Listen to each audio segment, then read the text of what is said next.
তুমি নামের মুসলমান, তুমিও নামের মুসলমান।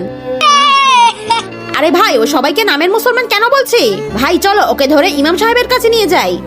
তোমরা সবাই নামের মুসলমান, চল চল ইমাম সাহেবের কাছে চল।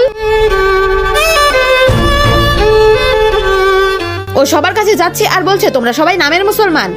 কিন্তু বেটা তুমি কেন এটা বলছো? ইমাম সাহেব, যেটা সত্যি আমি সেটাই তো বলেছি। কি সত্যি বলছিস? এরা সবাই নামের মুসলমান, কিন্তু কিভাবে? এদের জিজ্ঞাসা করো, ওরা নামাজ পড়ে। ওদের জিজ্ঞাসা করো, ওরা গোসলের তরিকা জানে। আর আগে দেখবো শয়তানকে হারিয়ে কে কে আল্লাহকে ভালোবাসো। যারা আল্লাহকে ভালোবাসো তারা ভিডিওটিতে লাইক করে চ্যানেলটি সাবস্ক্রাইব করে দাও। আর যারা শয়তানকে ভালোবাসো তাদের লাইক সাবস্ক্রাইব করার দরকার নেই। আর কমেন্টে আল্লাহু আকবার লিখে যাও। ওদেরকে জিজ্ঞাসা করো মা বাবার দায়িত্ব সম্পর্কে জানে।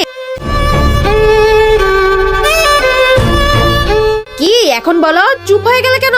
ভাই এই পাগল বাচ্চা একদম সঠিক বলেছে। আজকালের মুসলমান শুধু আনন্দ ফুর্তিতে থাকে, কিন্তু দিনের তালিম থেকে দূরে থাকে। মুসলমান কাউকে ভয় পায় না। যদি বিশ্বাস না হয় তাহলে খালি মসজিদ দেখো। বন্ধুরা তোমরা কে কোন ক্লাসে পড়ো? চ্যানেলটি সাবস্ক্রাইব করে কমেন্টে লিখে জানাও।